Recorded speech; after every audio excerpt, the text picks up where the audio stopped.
يا أيها الرسول بلغ ما أنزل إليك من ربك وإن لم تفعل فما بلغت رسالته. السلام عليكم ورحمة الله وبركاته. الحمد لله الذي فرض فيهن الحج بيت الحرام وأرسله رسول الكريم بين الركن والمقام. أشهد أن لا إله إلا الله وحده لا شريك له وأشهد أن محمدا عبده ورسوله لا نبي بعده. اللهم صل وسلم وبارك على سيدنا محمد وآل محمد كما صليت وترحمت على إبراهيم وآل إبراهيم إنك حميد مجيد. فيا عباد الله اتقوا الله حق تقاته ولا تموتن إلا وأنتم مسلمون. Hadirin sidang Jumat yang dimuliakan Allah, kita masih berada di bulan mulia, bulan yang agung, bulan utama, bulan Zulhijjah. Peristiwa yang sangat besar terjadi pada bulan ini, di mana Allah Subhanahu wa taala mewajibkan bagi kaum muslimin yang telah mampu untuk menunaikan ibadah haji. Jamaah haji pada saat ini sebagian besar telah menyempurnakan seluruh manasik dan prosesi haji yang seharusnya mereka kerjakan. Sebagian besar pada saat ini tengah menantikan kepulangan mereka ke tanah air. Semoga pada tahun-tahun yang akan datang kita semua dapat hadir di tempat mulia tersebut. Allah Subhanahu wa taala menjadikan haji sebagai upaya rekonstruksi ulang pada apa yang terjadi pada Nabi Allah Ibrahim alaihissalam dan putranya Ismail alaihissalam. Seluruh prosesi yang dilakukan oleh jamaah haji adalah upaya kembali merekonstruksi peristiwa yang telah dilakukan oleh Nabi Allah yang merupakan Aba Tauhid atau the father of monotheism. Seluruh agama-agama monoteistik berujung kepada Nabi Allah Ibrahim alaihissalam.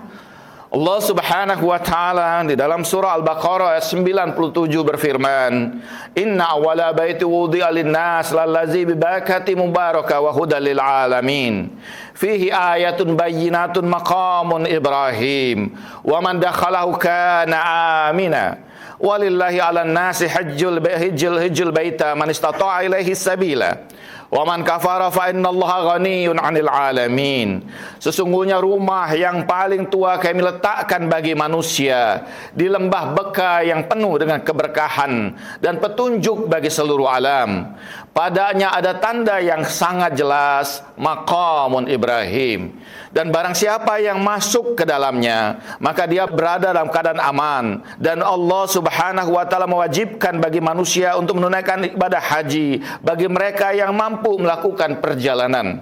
Dan barang siapa yang kafir, maka sesungguhnya Allah Subhanahu wa taala Maha Kaya atas seluruh alam semesta. Di dalam ayat ini Allah menunjukkan ada ayat yang sangat jelas, ada tanda yang sangat gamblang tentang keagungan Allah Subhanahu wa taala, yaitu maqam Ibrahim. Dan barang siapa yang masuk ke dalam maqam ini, maka dia berada dalam keadaan aman. Apa yang dimaksudkan Allah sebagai maqam ini? Kalau kita saksikan maqam yang ada di depan Ka'bah yang suci, tidak lain adalah telapak kaki Nabi Allah Ibrahim alaihissalam. Maqam bukanlah sebagaimana pemahaman kita di negeri kita sebagai tempat di mana seseorang dikuburkan. Tetapi maqam yang digambarkan Allah dengan maqam Ibrahim tidak lain adalah dua telapak kaki Nabi Allah Ibrahim yang diabadikan sampai dengan saat ini. Apakah mungkin seseorang masuk ke dalamnya sesuatu hal yang jelas mustahil. Tetapi ada makna yang tentu saja dapat kita pelajari dari konteks ini, bahwa yang disebut dengan maqam tidak lain adalah kedudukan ruhania seseorang. Dalam ajaran tasawuf misalnya, maqam atau manzilah adalah kedudukan ruhania seseorang di sisi Allah Subhanahu wa taala.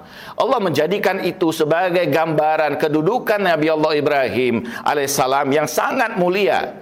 Dan barang siapa yang masuk ke dalam kedudukan itu, maka dia akan aman dari azab Allah Subhanahu wa taala.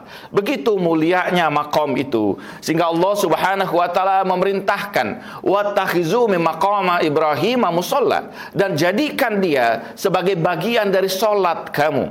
Yaitu ketika seseorang selesai menunaikan tawaf, maka dia menjadikan maqam Ibrahim itu sebagai bagian dari dia untuk melaksanakan solat tawaf itu, dan memasukkan di hadapannya maqam Ibrahim itu setelah Ka'bah.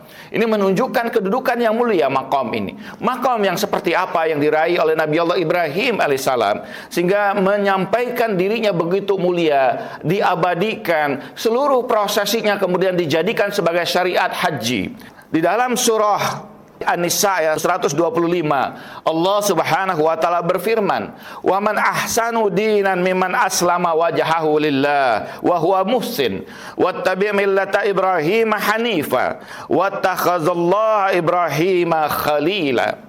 Allah berfirman, dan barang siapa yang paling baik agamanya, yaitu orang-orang yang tunduk kepada Allah, dialah orang yang paling baik dan mengikuti agamanya Ibrahim yang lurus. Dan Allah mengambil Ibrahim sebagai khalilnya. Khalil adalah gambaran sebagai sodiqu allazi lahu asrar min sidqihi. Yang dimaksud dengan Khalil adalah seorang sahabat yang begitu dekatnya, sehingga seluruh rahasia-rahasia dari sahabatnya dia ketahui. Dan seorang sahabat merasakan aman ketika dia bersama dengan sahabatnya itu. Seorang sahabat yang demikian disebut di dalam bahasa Arab sebagai Khalil. Allah Subhanahu wa taala mengangkat maqam, kedudukan, derajat Nabi Allah Ibrahim ini sebagai Khalilullah. Sebagaimana nabi-nabi yang lain ada kedudukan-kedudukan yang khusus. Misalnya Musa kalimillah, Isa ruhillah, tetapi Ibrahim disebutkan sebagai Khalilullah. Ada orang bertanya kepada Rasulullah SAW, "Ya Rasulullah, limaza taghazallahu Ibrahim khalila?" Faqala Rasulullah SAW, "Annahu ittakhadhallaha Ibrahim khalila illa li'it'ami ta'am wa salatu bil lail wan nasun niyam." Rasulullah bersabda, Allah mengangkat derajat Ibrahim ini sebagai khalilnya, sebagai sahabat yang sangat dekat dengan Allah Subhanahu wa taala, karena banyaknya memberikan makan kepada fakir dan miskin, dan tidak pernah melewatkan malam itu kecuali di dalamnya ada solat, sementara manusia tertidur. Pada hadis yang lain dikatakan bahwa likasratis sujudihi ilallah, karena banyaknya sujudnya kepada Allah Subhanahu wa taala. Dalam hadis yang lain disebutkan ittakhadallahu Ibrahim khalila li'annahu la yusyrik bi ibadati rabbih abadan, bahwa dia tidak pernah, Allah mengangkatnya dalam derajat sebagai Khalilullah karena Ibrahim alaihissalam tidak pernah mensyirikatkan Allah selama-lamanya dengan sesuatu apa. Karena itu agama-agama yang mengajarkan monoteistik, baik itu agama Yahudi, Nasrani sampai dengan Islam, berujung dan bersumber dari sumber yang sama, tidak lain adalah Nabi Ibrahim alaihissalam. Apa maknanya di sini? Ada beberapa hal kalau kita rangkum. Allah Subhanahu wa taala mengangkat derajat Nabi Allah Ibrahim alaihissalam ini pada kedudukan yang sangat tinggi. Yang pertama tentu karena Ibrahim tidak pernah musyrik kepada Allah, tidak pernah mensyirikatkan Allah dengan apapun. Tidak ada apapun di dalam hatinya kecuali hanya Allah Subhanahu wa taala. Yang kedua, gambaran banyaknya sujud karena li taati ilallah. Dia adalah hamba yang paling taat. Apapun yang diperintahkan Allah kepada dirinya, dia lakukan. Termasuk perintah yang paling berat, yaitu pengorbanan putranya Ismail alaihissalam, yang telah sekian lama dia berdoa untuk mendapatkan putranya.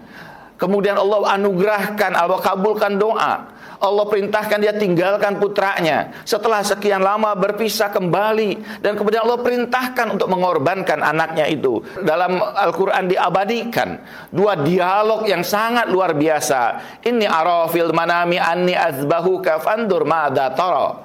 Ya abatif al-matu'mar satajiduni insyaallahu minas sabirin. Nabi Allah Ibrahim berkata kepada putranya Ismail, wahai Ismail putraku, aku menyaksikan di dalam tidurku mendapatkan perintah untuk menyembelihmu. Bagaimana pendapatmu? Nabi Allah Ismail dengan luar biasa berkata, duhai ayahku, lakukan apa yang Allah perintahkan kepadamu. Niscaya engkau dapati aku sebagai orang-orang yang sabar.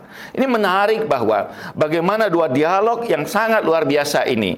Walaupun itu perintah Allah, tapi karena terkait dengan orang lain, Nabi Allah Ibrahim tidak memaksakannya, tapi bertanya pendapat orang tersebut, sekalipun putranya. Dia lakukan kemudian penyembelihan itu sebagai bentuk ketaatannya kepada Allah Subhanahu wa ta'ala. Yang ketiga, Nabi Allah Ibrahim dikenal tidak pernah makan kecuali bersama dengan orang-orang fakir.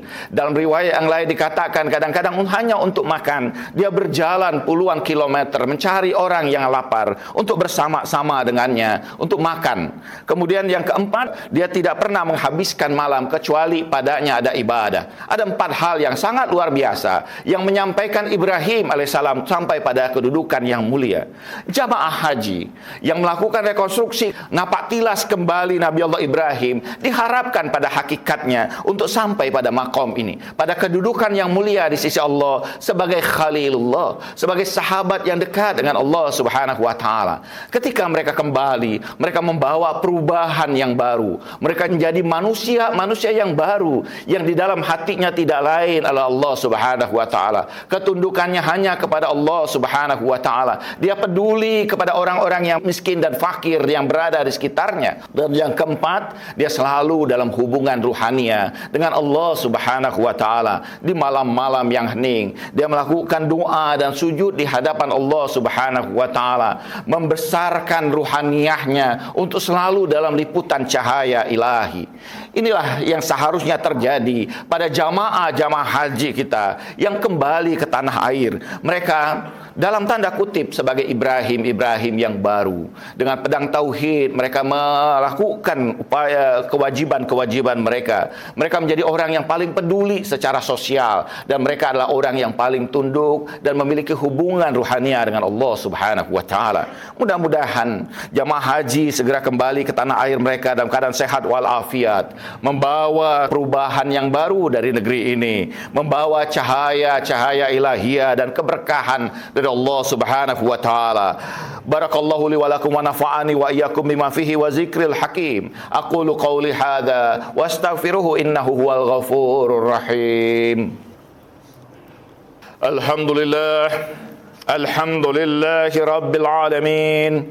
Wassalatu wassalamu ala asyrafil anbiya'i wal mursalin sayyidina wa habibina wa syafi'i qulubina wa maulana Muhammad. Allahumma salli wa sallim wa barik ala Muhammadin wa ali Muhammad kama sallaita wa tarhamta ala Ibrahim wa ali Ibrahim innaka Hamidum Majid. Fa ya ibadallah ittaqullah haqqa tuqatih wa la tamutunna illa wa antum muslimun. Hadirin sidang Jumat yang dimuliakan Allah, marilah sejenak kita tengadahkan tangan kita kepada Allah Subhanahu wa ta'ala. Kita tundukkan hati kita. Allahumma salli wa sallim wa barik ala Muhammadin wa ali Muhammad.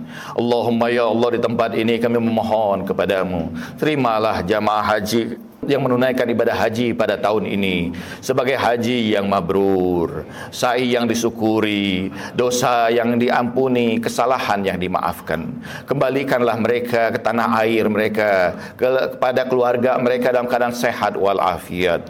Ya Allah, dengan keberkahan-Mu ya Allah, jadikanlah seluruh jamaah haji ini sebagai orang-orang yang membawa cahaya-Mu ke negeri mereka masing-masing ya Allah, membawa keberkahan, membawa kebaikan, merubah keadaan kami semua ya Allah. Allahumma ya Allah, untuk kami di sini yang belum dapat menunaikan ibadah haji, tetapkanlah rezeki haji itu bagi kami semua pada tahun yang akan datang dan pada tahun-tahun dari sisa usia kami. Tetapkanlah sebagai ketetapan yang tidak tidak berubah-ubah lagi. Allahumma ya Allah, sampaikan kami pada pemandangan yang luar biasa, pemandangan di Arafah yang mulia, di Musdalifah dan Mina ya Allah, mengelilingi rumah suci Ka'bah dan melaksanakan sa'i baina Safa wal Marwa. Allahumma ya Allah, karuniakanlah anugerah yang mulia itu kepada kami semua. Allahumma ya Allah, muliakan kami, jadikan kami hamba-Mu yang baik di hadapan-Mu. Bantu kami dalam melakukan kebaikan. Tanamkan di hati kami kepedulian kepada orang-orang yang fakir dan miskin, yang hidup mereka tidak sebaik diri kami, yang nikmat mereka tidak sebanyak nikmat yang Kau curahkan pada kami. Allahumma ya Allah, muliakan kedua orang tua kami. Ampuni dosa-dosa mereka. Sekiranya mereka bersama dengan kami, anugerahkanlah kesabaran pada kami untuk memuliakan mereka, untuk menjaga mereka di usia tua mereka, untuk melayani mereka ya Allah, untuk membahagiakan mereka di sisa-sisa usia mereka. Sekiranya orang tua kami telah terbaring di alam kubur mereka ya Allah, sampaikan kerinduan kami untuk mereka. Luaskan kubur mereka ya Allah, curahi dengan kasih sayang-Mu ya Allah. Alirkan seluruh kebaikan yang kami lakukan untuk kedua orang tua kami ya Allah. Liputi mereka dengan kemuliaan, jangan Kau siksa mereka ya Allah. Sebagaimana Engkau kumpulkan kami dalam kebaikan di dunia ini ya Allah, kumpulkan kelak kami di surga-Mu. Allahumma ya Allah, lindungilah keluarga kami, pasangan kami dan anak-anak keturunan kami. Jadikan anak-anak kami adalah anak-anak yang mencintai-Mu, mencintai Nabi-Mu, mencintai Al-Quran, mencintai kami kedua orang tua mereka ya Allah. Ya Allah, jangan lalaikan anak-anak kami dalam doa-doa mereka untuk menyebut nama kami kedua orang tua mereka ya Allah. Allahumma ya Allah, kami memohon kebaikan-Mu ya Allah, kebaikan bagi negeri ini ya Allah. Anugerahkan kami pemimpin yang baik ya Allah, jadikan kami rakyat yang baik ya Allah, sehingga negeri ini menjadi negeri yang baik bagi kami, yang menenteramkan kami, menenangkan kami ya Allah. Allahumma ighfir lil mu'minina wal mu'minat al ahya'i minhum wal amwat, innaka sami'un qaribun mujibud da'wat ya qadiyal hajat. Ibadallah, innallaha ya'murukum bil adli wal ihsan wa ita'i dzil qurba wa yanha 'anil fahsya'i wal munkari wal baghi ya'izukum la'allakum tazakkarun wa la zikrallahi akbar. Aqimis shalah.